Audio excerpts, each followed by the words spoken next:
Halo, kami dari kelompok 10 ingin mempresentasikan hasil dari diskusi kami, yaitu tentang kekristenan di Jawa. Pertama-tama, saya akan memperkenalkan anggota dari kelompok 10, yaitu Feby Lalang Blegur, Luciana Nurhayati, Tessa Artiniuli Habiahan, Yohana Elizabeth Sumbayak, Philadelphia Burukaban, dan Grace Tasya Eunike Sidauru. Pertama-tama saya akan memaparkan tentang pendahuluannya. Pada abad ke-16, pedalaman Jawa yang sudah diislamkan di bagian timur pulau yang masih beragama Hindu masih bertahan sampai sekitar tahun 1770. Namun Belanda mengusir orang Bali dari sana, akibatnya daerah tersebut dimenangkan oleh Islam. Agama Kristen di Jawa pada tahun 1815 yang penganut agama Kristennya terdapat golongan orang yang bukan Jawa, orang Belanda dan keturunan mereka, serta sejumlah orang yang berasal dari Indonesia Timur.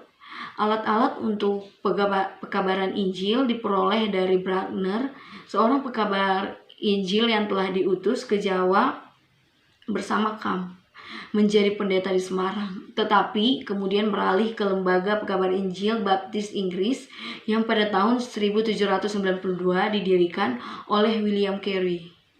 Pertama-tama ia menetap di Surabaya, tetapi karena melihat bahwa orang-orang Jawa yang di sana, apalagi orang-orang Jawa Kristen, sudah menjadi terasing dari kehidupan suku bangsa mereka sendiri, maka kemudian ia pindah ke Mojowarno 1851. Namun di bidang agama, pengaruh orang Belanda hampir tidak terasa, sebab sampai sekitar tahun 1850 tidak pernah ada usaha yang luas dan berkelanjutan untuk mengabarkan Injil kepada orang yang bukan bangsa Eropa. Di samping itu, terdapat kelompok kecil yang berpegang pada agama Sunda asli atau orang Baduy, dan para pendatang dari Eropa atau dari pulau-pulau Nusantara lainnya yang beragama Kristen. Akan tetapi, sejumlah anggota GPI yang tidak puas dengan pembatasan itu mendirikan lembaga pekabaran Injil ke dalam dan keluar yang memprakarsai atau mendukung usaha pekabaran Injil di kalangan penduduk Batavia yang bukan Kristen, sama seperti bagi gereja tetangga di daerah Muria. Tetapi pula bagi jemaat-jemaat Zending Salatiga, masa itu merupakan masa penuh penderitaan, lebih-lebih karena sampai tahun 1940 mereka kurang dipersiapkan untuk berdiri sendiri. ZKG sama seperti Zending Salatiga mengutamakan pekabaran Injil kepada orang Jawa, tetapi ada pula sejumlah orang Tionghoa yang masuk Kristen. Hanya saja ZGKN tidak mau mendirikan jemaat-jemaat tersendiri karena menolak pemisahan orang-orang Kristen menurut ras. Kemudian jemaat-jemaat di Jawa sampai saat pimpinan diambil ahli oleh Zending kurang lebih tahun 1830-an dan 1860-an. Pada abad ke-18, sebagian besar pulau Jawa dikuasai oleh orang Belanda. Sesudah VOC bubar pada tahun 1799 sampai 1820-an, keadaan politis tidak menetap. Pemerintah Belanda menggantikan VOC diusir oleh orang Inggris pada tahun 1811. Namun 5 tahun setelah itu orang Belanda muncul kembali pada tahun 1816. Beberapa kali terdapat reorganisasi pada bidang ekonomi atau sistem perpajakan dan soal tanah, serta politik. Gubernur Jenderal pertama setelah masa pemerintahan Inggris memiliki rencana baik dalam meningkatkan kesejahteraan rakyat Jawa. Keadaan di bidang keagamaan pada abad ke-16, pedalaman Jawa sudah diislamkan. Anur Timur pulau itu agama Hindu masih bertahan sampai sekitar tahun 1770, namun Kompeni mengusir orang Bali dari sana, akibatnya daerah tersebut dimenangkan oleh Islam. Agama Kristen di Jawa kurang lebih 1815. Tahun 1815 penganut agama Kristen terdapat pada golongan orang yang bukan Jawa, orang Belanda dan keturunan mereka, serta sejumlah orang yang berasal dari Indonesia Timur. Kurang lebih tahun 1815 orang Jawa dan Sunda beragama Kristen. Dapat dikatakan tidak ada titik jemaat Kristen di kota besar, serta orang-orang Kristen yang berserat itu hidup terpencil serta tidak merasa terpanggil dalam menyebarkan Injil kepada massa orang pribumi. Di daerah Jawa Timur ada Bapak MD serta kelompoknya mulai dari tahun 1851 di Surabaya dan Kulen di Ngoro semenjak 1830. Di situ ia dikunjungi oleh Joseph Kam ketika beliau ini sedang dalam perjalanan ke Maluku, dan kunjungan Kam itu membangkitkan semangat misioner pada MD. Alat-alat untuk pekabaran Injil diperoleh dari Bruckner, seorang pekabar Injil yang telah diutus ke Jawa bersama Kam menjadi pendeta di Semarang, tetapi kemudian beralih ke lembaga pekabaran Injil Baptis Inggris yang pada tahun 1792 yang didirikan oleh William Carey. Pada hari-hari Minggu, Colin mengadakan kebaktian di pendopo rumahnya sendiri. Di situ ia berdoa dan membacakan suatu pasal dari Alkitab. Lalu orang mengangkat nyanyian serta orang dengan gaya tambang. Pada suatu hari salah seorang anggota kelompok ini membawa serta sebuah buku kecil dalam bahasa Jawa yang diberikan kepadanya oleh seorang perempuan keturunan Eropa di Surabaya. Pada saat itu Pak Dasimah menyebarkan ilmu baru terhadap yang telah diperolehnya dengan cara yang sudah dilihatnya di Ngoro, yaitu melalui wayang. Biasanya mereka menjadi pembantu rumah tangga pada keluarga-keluarga Eropa, serta tidak berhubungan dengan lingkungan rohani yang di dalamnya terdapat orang biung hidup. Colin mengabarkan Injil sambil memberinya wujud Jawa MD, menggabungkan erat agama Kristen dengan kebudayaan Eropa. Hanya dalam satu hal itu ia berbeda dengan orang Eropa lainnya. Tosari menjadi guru jemaat mereka, dan selama beberapa tahun jemaat ini berdiri dengan pimpinan yang hanya terdiri dari orang Jawa. Pertama-tama ia menetap di Surabaya, tetapi karena melihat bahwa orang-orang Jawa di sana, apalagi orang-orang Jawa Kristen, sudah menjadi terasing dari kehidupan suku bangsa mereka sendiri, maka kemudian ia pindah ke Mojowarno pada tahun 1851. Di situ ia menjadi pemimpin dalam jemaat. Jelesma percaya bahwa kegiatan jemaat dan penyiaran Injil harus diselenggarakan oleh orang Jawa dengan cara yang sesuai dengan lingkungan Jawa. Namun ia tidak dapat beradaptasi dengan keadaan dalam gereja negara tersebut, serta pada tahun 1816 ia meletakkan jabatannya dan bergabung dengan lembaga pekabaran Injil Baptis yang pada tahun 1792 didirikan oleh Carey. Buku-buku tersebut diambil oleh pemerintah, tetapi ada salinan sampai ke dalam tangan orang Jawa Timur. Tetapi beberapa orang Kristen dari Jawa Timur mengadakan perjalanan pekabaran Injil sampai ke daerah Gunung Muria, Jepara, dan disitulah berdiri jemaat Kristen di Kayu Api dan lain-lain tempat tanpa perantaraan orang Eropa. Perkenalkan, nama saya Lucia Nurhayati dengan NIM 712021-067. Penyebaran Kekristenan di Jawa terbagi menjadi 3. Yang pertama ada Jawa Timur, Jawa Tengah, dan yang terakhir adalah Jawa Barat. Untuk daerah Jawa Timur, kekristenan pertama kali disebarkan oleh seorang Jerman yang telah merantau ke Indonesia pada tahun 1774 sampai 1859. Ia merupakan seorang pietis dari Jerman yang belayar ke Indonesia untuk melihat dengan mata kepalanya sendiri apakah benar bahwa perkataan dalam Kejadian 8 ayat 22 mengenai musim dingin dan musim panas tidak sesuai dengan keadaan di daerah Khatulistiwa. Orang tersebut adalah Bapak MD. Bapak MD menetap di Surabaya. Ia pun bekerja menjadi seorang tukang arloji.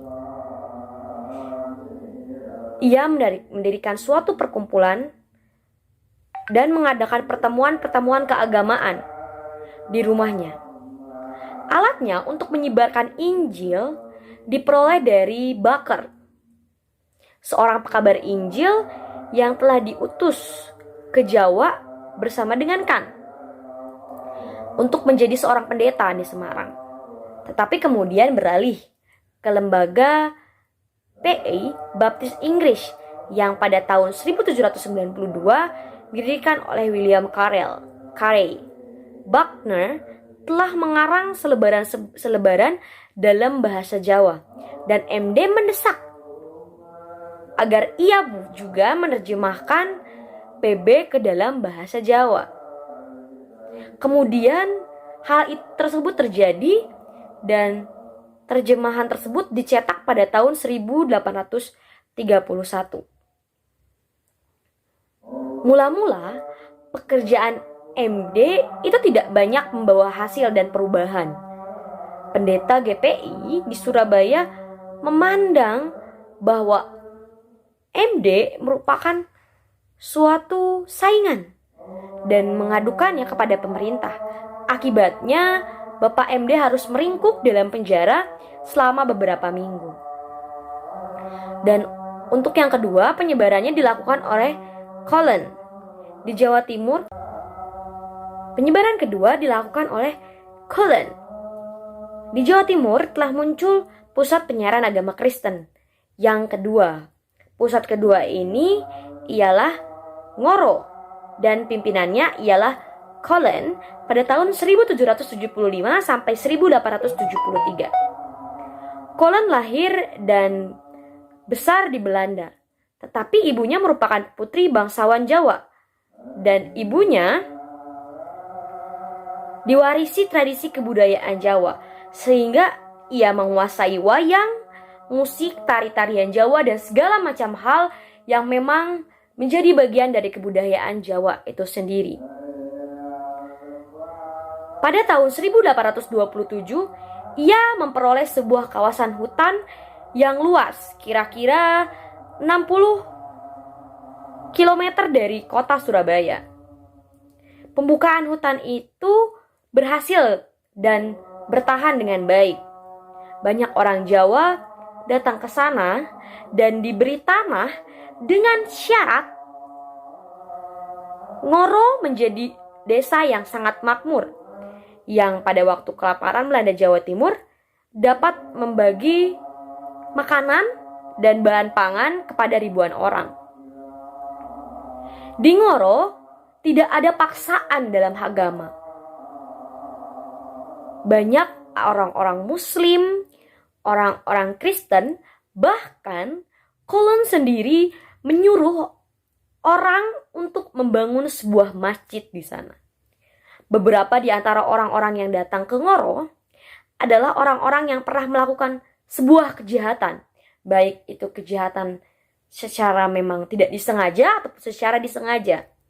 Cullen mengizinkan mereka untuk menetap di Ngoro, tetapi ia berusaha untuk menunjukkan jalan kepada mereka supaya memperbaiki diri dan tidak berbuat hal tersebut secara terus-menerus.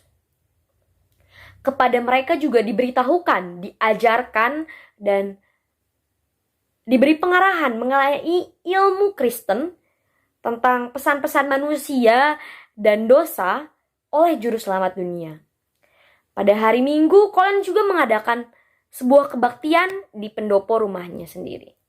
Di situ ia berdoa, membacakan sesuatu dari Alkitab, lalu mengangkat nyanyian serta doa dengan gaya tembang. Seperti yang kita ketahui, mungkin orang-orang Jawa memang, orang-orang di Jawa, Pulau Jawa, baik di daerah Tatar Sunda ataupun di daerah Jawa sendiri memang identik dengan tembang, atau istilahnya mereka bernyanyi dengan nada yang indah.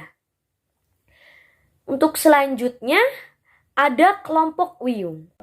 Sementara itu, NZK akhirnya mendapat izin dari pemerintahan Belanda untuk memulai pekerjaan di Pulau Jawa.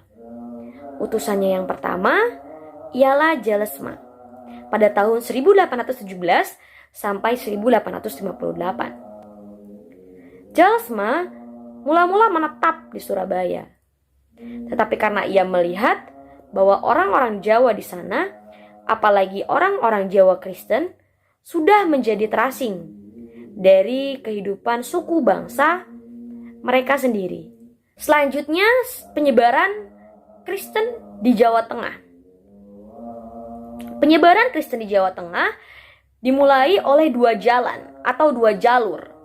Jalan yang pertama ialah usaha dari beberapa orang kulit putih, dan jalan lainnya adalah penyiaran dari ilmu Kristen oleh penduduk Ngaro dan Mojowarmo, seperti yang sudah dijelaskan pada Jelsma, di mana ia menyebarkan agama Kristen di Mojowarmo. Yang pertama, penyebaran dilakukan di Semarang oleh Bruckner yang bekerja di tahun 1815 sampai 1856. Ia diutus oleh NZG bersama dengan Kam. Dan ia juga seperti Kam diangkat menjadi seorang pendeta dari GPI. Yang kedua, penyebaran kekristenan di Jawa Tengah dilakukan oleh Tulung Agung yang merupakan seorang tokoh pimpinan dalam kekristenan Jawa yang pada tahun 1803 sampai 1885. Ia berasal dari daerah Juwarno yang sekarang dikenal dekat dengan Gunung Muria. Pada tahun-tahun itu, penduduk Jawa Tengah masih resah, masih takut akibat keadaan ekonomi mereka yang sangat sulit. Banyak orang yang mengungsi ke Jawa Timur. Kiai Ngabdullah, begitulah nama yang dikenal pada waktu itu. Ia ikut berpindah dan menjadi seorang petapa di lereng Gunung Kelud. Pada masa ini, Tulung Agung berkenalan dengan agama Kristen. Pada masa ini, Tulung Agung berkenalan dengan agama Kristen dengan tidak kita ketahui dengan tepat, tetapi merupakan hal yang baik. Selanjutnya adalah Sadrak. Seperti yang teman-teman ketahui, Kiai Sadrak atau Sadrak sudah kita bahas di pertemuan-pertemuan kemarin, dan mungkin teman-teman sudah mengetahui garis besarnya. Setelah kematian Tulung Agung tahun 1885, jemaat-jemaat yang ia pimpin beralih kepada Zending Menorit. Tetapi di Jawa Tengah bagian selatan tetap terdapat sekelompok orang Kristen yang meneruskan tradisi Tulung Wulung. Selama beberapa tahun, ia bekerja di Jawa Barat dan kemudian menjadi pembantu Nyonya Philips di Purworejo. Selanjutnya adalah penyebaran kekristenan di Jawa Barat. Penyebaran kekristenan di Jawa Barat dimulai di Batavia. Atau mungkin yang teman-teman ketahui adalah Jakarta pada saat ini. Di Batavia, sudah sejak zaman VOC, terdapat suatu jemaat yang memiliki bahasa Melayu di dalamnya. Jemaat tersebut merupakan bagian dari jemaat GPI setempat. Sejak abad ke-19, terdapat utusan-utusan Zending. Salah satunya adalah Mr. Anting. Mr. Anting memiliki pendapat bahwa kota Batavia merupakan lapangan kerja yang sempit dan tandus, dan bahwa pengabaran Injil dan tenaga asing dengan metode kebarat-kebaratan itu tidak mungkin membawa kepada tujuan. Seperti yang kita ketahui, Jawa Barat memiliki banyak agama Muslim di dalamnya. Bukan hanya di Jawa Barat, di Jawa Timur dan di Jawa Tengah pun memiliki hal yang serupa.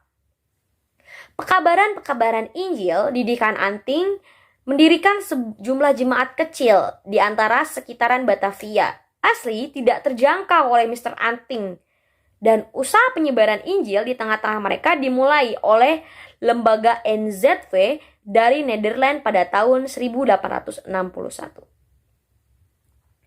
Penyebaran sendiri oleh jemaat-jemaat Anting sangat menyebar luas dan masuk ke tempat-tempat yang memang dapat dijangkau oleh Anting. Meskipun bukan orang Sunda asli yang menjadi bagian dari jemaat-jemaat Anting, tetapi penerusnya berhasil menjangkau orang-orang tersebut.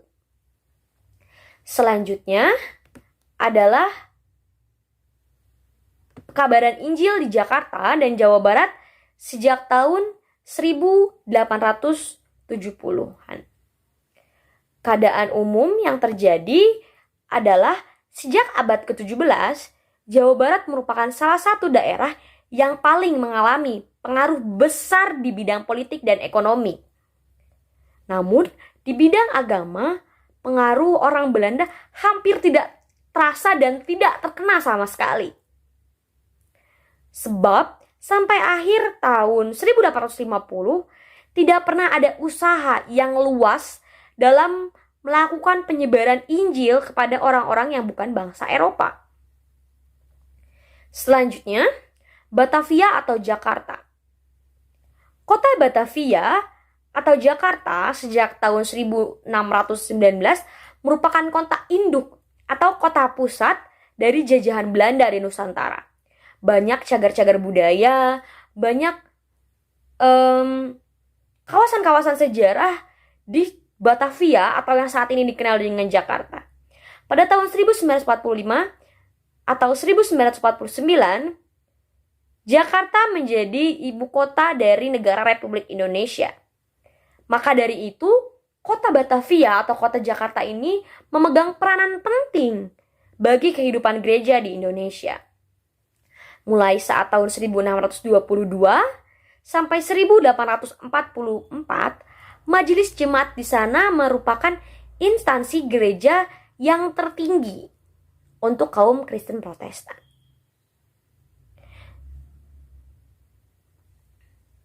Pekabaran Injil di Batavia dijalankan oleh beberapa pekabaran Injil bangsa Inggris. Salah satunya adalah pendeta A. King.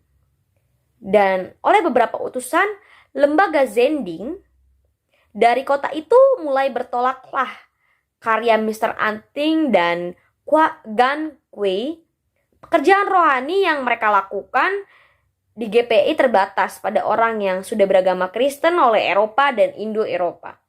Akan tetapi, lembaga GPI yang tidak puas dengan pembatasan itu mendirikan lembaga pekabaran Injil ke dalam dan keluar, atau disebut juga GIUZ, yang merupakan dukungan usaha pekabaran Injil di kalangan penduduk Betawi. Selanjutnya, Seminari Depok. Pada tahun 1714, seorang pemilik tanah di sepanjang Kali Ciliwung mewariskan tanah tersebut kepada bekas pembantu atau budaknya. Penghuni tanah itu memiliki syarat agar mereka membentuk suatu atau sebuah jemaat Kristen, di mana jemaat tersebut berdiri, lalu di dalamnya pada abad ke-19 dilayani oleh pekabar-pekabar Injil utusan NZK. Jemaat itu tidak seberapa besar dan sekali-sekali tidak melakukan kegiatan keluar. Selama abad ke-19, tak satu pun orang yang bukan Kristen yang masuk menjadi jemaat Depok. Namun nama Depok sangat terkenal karena desa itu menjadi pemukiman lembaga pendidikan Kristen atau lembaga pertanian dan seminari Depok pada tahun 1878 sampai 1926. NZK juga memiliki karya-karya di Jawa Barat. Di antaranya, pada bulan Januari 1863, ketiga utusan yang pertama tiba di Jakarta, NZK menangani perkembangan Injil di Jawa Barat dengan sangat sungguh-sungguh, sehingga sampai tahun 1870 diutusnya 7 orang lagi untuk pergi melayani di Jawa Barat. Pekabaran Injil di kalangan Tionghoa. Pekabaran Injil di kalangan Tionghoa tidak dilakukan hanya oleh NZV, tetapi di sana ada jemaat Patekoan atau Jakarta Kota yang lahir dari usaha Mr. Anting dan penginjil keliling Gan Kui atau Gan Kue. Pada tahun 1905, seorang pekabaran Injil Metodis dari Amerika menetap di Bogor, menyusul bekas murid-murid Anglo-Chinese School di Singapura yang telah merantau ke Jawa. Di samping mengajarkan bahasa Inggris di sekolah-sekolah Tionghoa, ia melakukan penyebaran Injil di desa-desa di sekitaran Bogor. Selanjutnya adalah berdirinya GKP. Pada tahun 1933, NZV meminta Dr. H. Kramer agar datang menuju lapangan kerjanya di Jawa Barat. Dengan demikian, NZV mengikuti contoh NZI yang telah meminta jasa Kramer dalam rangka persiapan pendirian jemaat Kristen di Jawa Timur. Yang selanjutnya adalah berdirinya THKTKH atau GKI Jabar 1938. Orang Tionghoa dalam lingkungan jemaat-jemaat NZV disatukan dalam satu badan lain dengan upaya yang sudah dilakukan sejak tahun 1926, yaitu sejak Konvensi Cipaku yang diadakan atas prakarsa Pou Peng Hong yang pada waktu itu menjabat sebagai pengantar jemaat Indramayu. Sebagai tujuannya supaya jemaat etnis Tionghoa digabungkan menjadi satu gereja yang bersuadaya dan yang menyebarkan sendiri Injil dalam lingkungan orang Jawa Tionghoa. Hanya berkat kebangunan rohani yang dibawakan oleh Dr. John Sung. Selanjutnya adalah gereja Kristen, di mana jemaat-jemaat yang telah dibentuk melalui pekabaran Injil Metodis tidak begitu saja dibawahi atau dibawakan oleh konferensi para zending di NZV. Pada tahun 1928, jemaat Mangga Besar memutuskan untuk membentuk gereja yang berdiri sendiri dengan memakai nama Tionghoa Kito Kau Hoa. Selanjutnya, pekabaran Injil dan gereja-gereja di Jawa Tengah sejak tahun 1870. Dengan keadaan umum, daerah Jawa Tengah pada abad ke-20 sama seperti daerah di Pulau Jawa lainnya. Terdapat fasilitas pendidikan dan seterusnya yang maju. Selanjutnya ada satu akar 3 pohon. Di mana sama seperti di Jawa Barat, Jawa Timur, begitu pula Jawa Tengah, Injil paling pertama dibawa kepada penduduk pribumi oleh bangsa Eropa.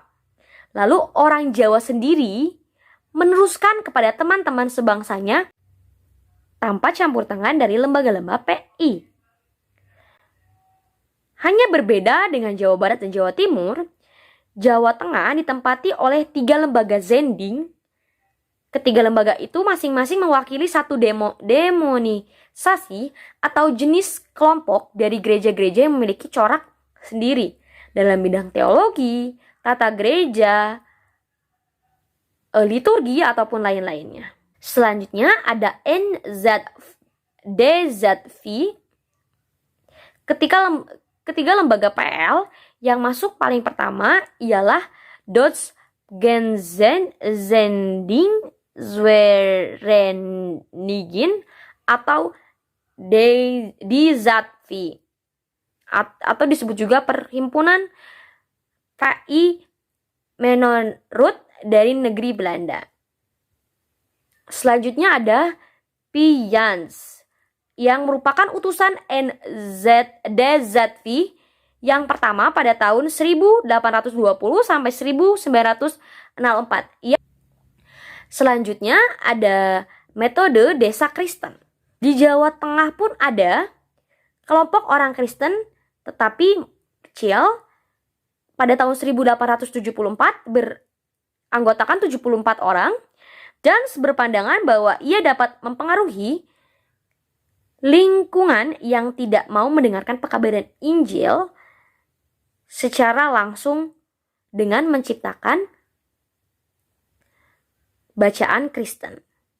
Pada tahun 1925, para zending DZV menganggap jemaat Margorejo sudah matang untuk berdiri sendiri di bawah pimpinan seorang pendeta Jawa.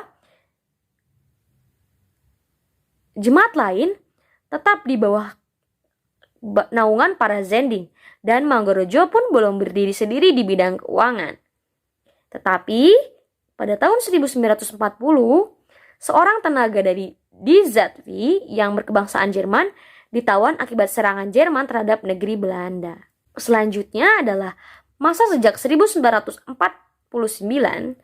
yang ditandai oleh perkembangan pertama, hubungan dengan utusan dari Eropa dan Amerika yang mulai berdatangan lagi sejak tahun 1951. Dan yang selanjutnya adalah Jawa Tengah Utara. Wilayah DZV hanya mencakup daerah di sekitar Gunung Muria, antara Jepara di barat dan Rembang di sebelah timur. Daerah Jawa Tengah Utara selebihnya menjadi lapangan kerja lembaga lain, yaitu Zending Salatiga yang merupakan wadah kerja saat jemaat Zending di Ermelo dan Neckridge-Henner Mission. Selanjutnya adalah Zending Salatiga, di mana sama seperti DZV, Zending Salatiga memperhatikan ciri-ciri umum Zending pietis tetapi dengan warna yang khas. Artinya mereka tidak mau tergantung pada sebuah pengurus di tanah air secara keuangan dan secara organisasi Zending. Yang selanjutnya adalah Zending yang menolak Sadrak. Dalam tahun 1890-an, berlangsung dua peristiwa yang menyebabkan perkembangan agama Kristen di Jawa Tengah menempuh sebuah haluan lain.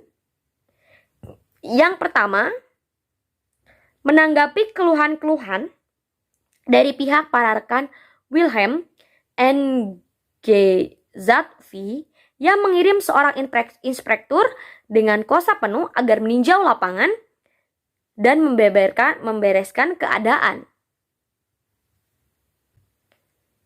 Hal tersebut terjadi karena Zending yang menolak Sadrak. Tokoh inspektur itu kebetulan adalah seorang yang berpengalaman dalam karya PI di Afrika Selatan. Hal tersebut membuat organisasi Zending kembali disusun, sehingga salah satu asas teologi yang dianut oleh kalangan GKN ialah bahwa wajib dijalankan oleh gereja sendiri. Tidak boleh diserahkan kepada lembaga penyebaran Injil yang didirikan oleh perseorangan. Selanjutnya adalah asas-asas Zending Gereformed. Asas-asas Zending seperti ini ditetapkan oleh Sinode GKN pada tahun 1896 dengan asas-asas Zending pietis yang telah menentukan kebijakan Zending Belanda pada tahun atau pada abad ke-19. Dan yang selanjutnya adalah orang yang masuk Kristen secepat mungkin dikumpulkan menjadi jemaat yang setingkat dengan jemaat induk di Belanda. Selanjutnya, sesungguhnya Zending Gereformed di Jawa Tengah harus mulai dari titik nol kembali. Sebab hampir seluruh orang Kristen di Jawa mengikuti Sadrak, di Jawa Tengah mengikuti Sadrak. Tetapi mereka menangani pekerjaan itu dengan sungguh-sungguh, dengan usaha, dengan keringat, dan dengan pikiran mereka, karena mereka menyadari bahwa sangat sulit melakukan pendekatan melalui pemberitaan firman semata-mata. Mereka juga mendirikan jaringan sekolah yang bermutu tinggi dan memberi pelayanan luas di bidang kesehatan. Selanjutnya, isolasi orang Kristen. Kaum Kristen di wilayah kerja NGKN memang tidak dijauhkan dari teman-teman sebangsa mereka secara fisik, seperti yang telah dilakukan di daerah-daerah lainnya di Pulau Jawa dan di luarnya dengan cara mendirikan desa-desa Kristen. Di Jawa Tengah bagian selatan, orang Kristen baru tetap tinggal dalam lingkungan sendiri. Selanjutnya adalah lahirnya GKJ.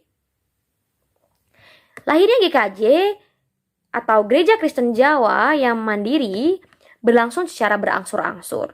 Dimulai tahun 1900 di Purworejo, lalu pada 1911 di Glonggong di daerah Kebumen. Jemaat demi jemaat dinyatakan berdiri sendiri. Berarti sudah diangkat majelisnya, sehingga untuk seterusnya paling tidak secara formal tidak ada lagi di bawah pemerintahan Zending.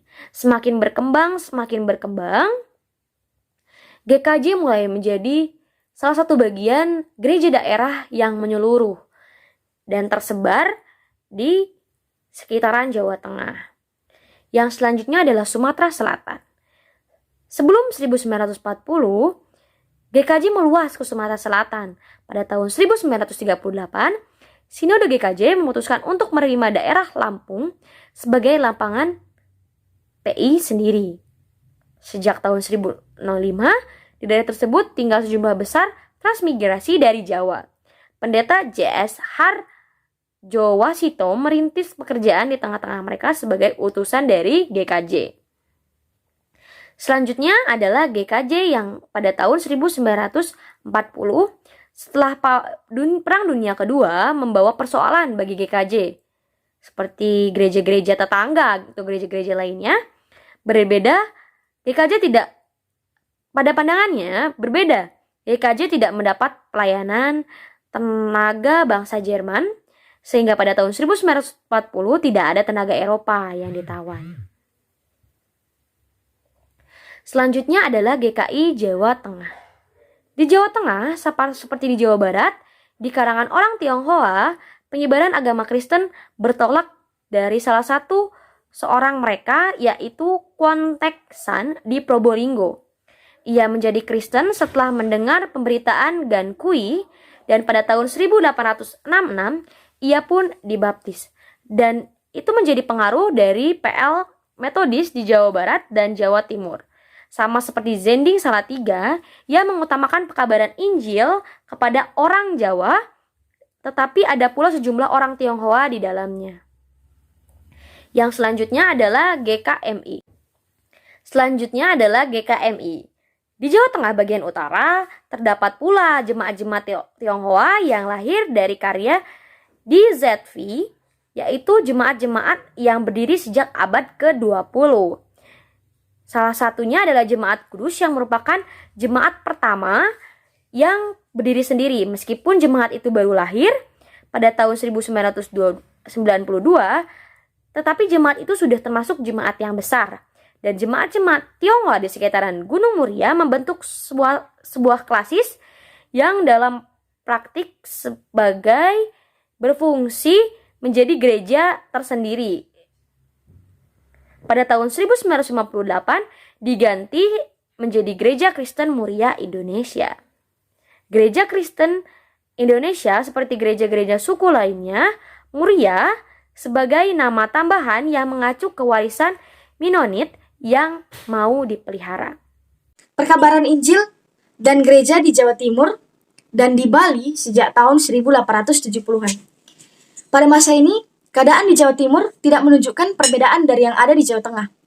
Dan di Jawa Timur, tradisi kewajian masih dipatahkan. Pada tahun 1870 sampai 1910, mulailah berlangsungnya perkembangan yang berangsur-angsur menurut garis-garis yang telah ditetapkan Zending. Dan garis-garis itu adalah Zending yang mendirikan desa daripada kota. Mereka mendirikan desa-desa Kristen yang baru dan membukakan tanah. Dan kemudian garis yang kedua merupakan benang merah dalam sejarah Zending sebagai penyelenggaraan PL sebagai karya pendidikan yang dengan maksud tujuan untuk memaknai sarana-sarana yang tersedia yang meningkatkan mutu jemaat pada saat itu. Pada masa itu, berdirilah sebuah jemaat yang sudah terbiasa dengan kehidupan Kristen yang diatur oleh Pranata. Kemudian muncullah beberapa gerakan nasional yang mendukung hal ini. Sebagaimana yang kita ketahui, pasti selalu ada tantangan yang terjadi dan dampak pada keadaan sekitar yang dipimpin oleh orang-orang yang mendukung kekristenan.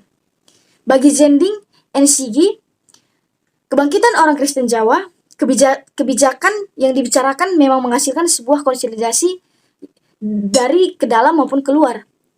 Bagi Zending, kebangkitan orang Kristen di Jawa Timur meskipun untuk sementara hanya menyangkut mereka yang ada, tetapi pada masa 1910 sampai 1920, para Zending dapat celaan seakan-akan mereka bertindak sebagai penjajahan rohani. Khususnya tenaga yang sudah lama di lapangan, mereka sangat sulit untuk menerima sikap tersebut. Para Zendeling memiliki sebuah keyakinan bahwa orang Kristen berpikir mengenai organisasi gereja merupakan sebuah formalitas belaka saja.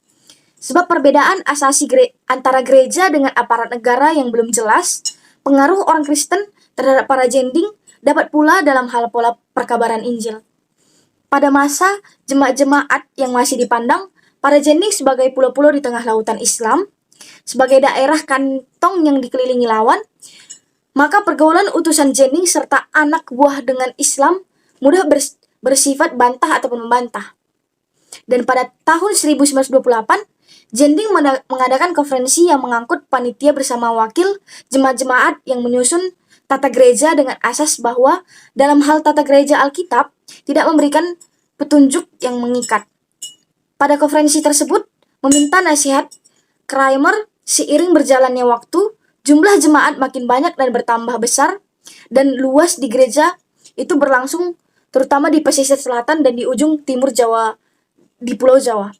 GKJW menjalankan usaha PL di Bali dengan tenaga dan metode sendiri. Kemudian memasuki tahun 1942 sampai 1945, GKJW mengalami pergumulan yang hebat di antara teman-teman sebangsa yang bukan kekristen dan membenci Kristen. Sebab dia dianggap agama Belanda.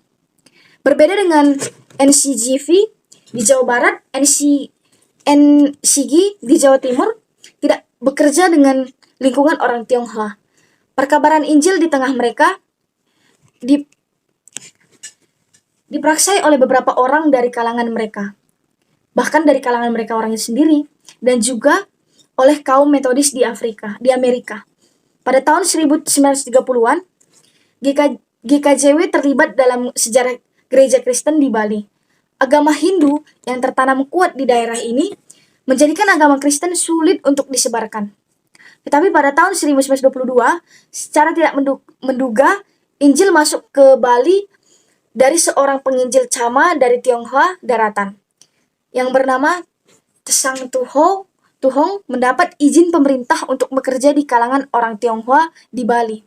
Dan pada tahun 1931, tepat di tanggal 11 November, seorang di Bali dibaptis. Di peristiwa selanjutnya terulang juga di tahun 1932, sehingga pada tahun itu sudah ada 100 lebih orang Kristen di Bali.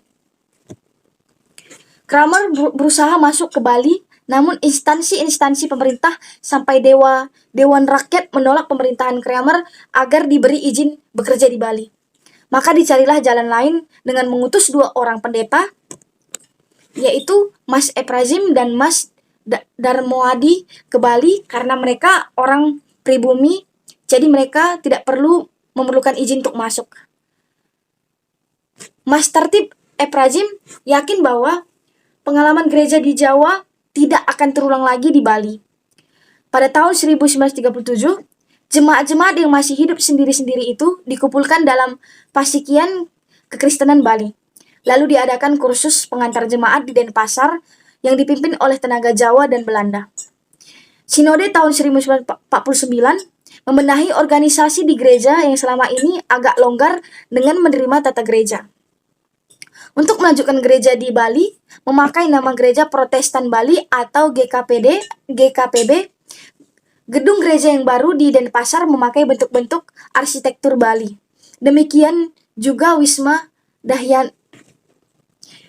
Dahyanapura di Kuta. Tanggapan kritis, kekristenan di Jawa pada mulanya memang kekristenan Jawa yang dibawa dari luar Jawa. Terjadi perubahan antara tradisi dan budaya oleh orang Jawa itu sendiri, yang dimana situasi keagamaannya pada abad ke-16 di pedalaman Jawa, sebelah timur pulau itu, masuklah Islam. Tosari menjadi guru di gerejanya, dan selama beberapa tahun gereja itu semua dijalankan sebagai pemimpin Jawa Namun, ia tidak dapat menyesuaikan diri dengan situasi gereja nasional dan mengundurkan diri dari jabatan pada tahun 1816 dan PL bergabung dengan Dewan Direksi Baptis yang didirikan oleh Cherry pada tahun 1792, namun di bidang agama sampai sekitar 1850-an.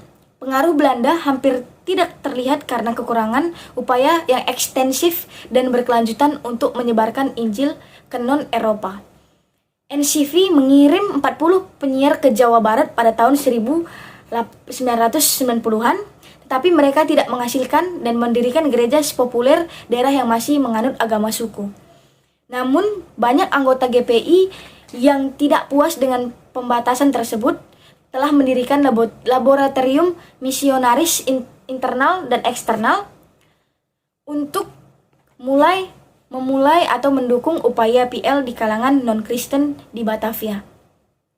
Ini adalah masa penderitaan bagi jemaat Zending Salatiga, terutama karena gereja-gereja di sekitaran wilayah Muria belum siap untuk merdeka sampai tahun 1940 di Jawa Tengah. Mengikut pola-pola yang diterima secara umum di Jawa Tengah dan di Jawa Timur, kelompok-kelompok Kristen mula-mula dipersatukan oleh usaha Eropa dan kemudian diperluas oleh orang-orang Kristen sendiri di Jawa. Misalnya, mereka dilarang menonton wayang. Tentu saja di sekolah dan di rumah sakit Zending, banyak Zending lebih suka menggunakan guru dan perawat mereka sendiri. Oleh karena itu, kebanyakan orang Kristen Jawa bekerja di fasilitas Kristen saat itu. Situasi di Jawa Timur tidak berbeda dengan di Jawa Tengah. Bagi Zending NCG, kebangkitan umat Kristen di Jawa Timur bersifat sementara, tetapi hanya berdampak pada mereka yang ada di sana. Dan pada tahun 1928, Zending mengadakan pertemuan untuk membentuk komite perwakilan jemaat untuk menyusun tatanan gereja berdasarkan prinsip bahwa Alkitab tidak memberikan instruksi otoritatif mengenai tatanan gereja. Pada tahun 1929, Alkitab tiba di Bali dari seorang penginjil Chama di daratan Cina bernama Tsung Kam Fak atau Sang Tong Hong yang diberikan lisensi oleh pemerintahan untuk bekerja di antara orang Cina di Bali. Kesimpulan, orang Jawa dan orang Sunda pada awalnya tidak merasa dipanggil untuk kepada massa dan pribumi karena mereka hidup terpencil. Perkabaran Injil di Jakarta dan di Jawa Barat pun kurang karena tidak hanya ada usaha dari orang Belanda terhadap orang yang bukan bangsa Eropa, dan itulah yang menyebabkan Jawa Barat mayoritas agama Kristen. Kemudian di Batavia ataupun Jakarta, perkabaran Injil dilakukan dalam bahasa Inggris yang dipimpin oleh pendeta Eking dan utusan lembaga Zending. Perkabaran Injil yang terdapat di Jawa Tengah dan di Jawa Timur terlihat seperti tidak perbedaan karena mereka masih menggunakan tradisi Jawa. Agama Kristen sulit disebarkan di daerah Bali karena agama Hindu yang melekat kuat di daerah tersebut. Namun, jemaat-jemaat yang terdapat di Bali masuk kursus pengantar jemaat di Denpasar untuk membenahi organisasi gereja. Sekian, terima kasih.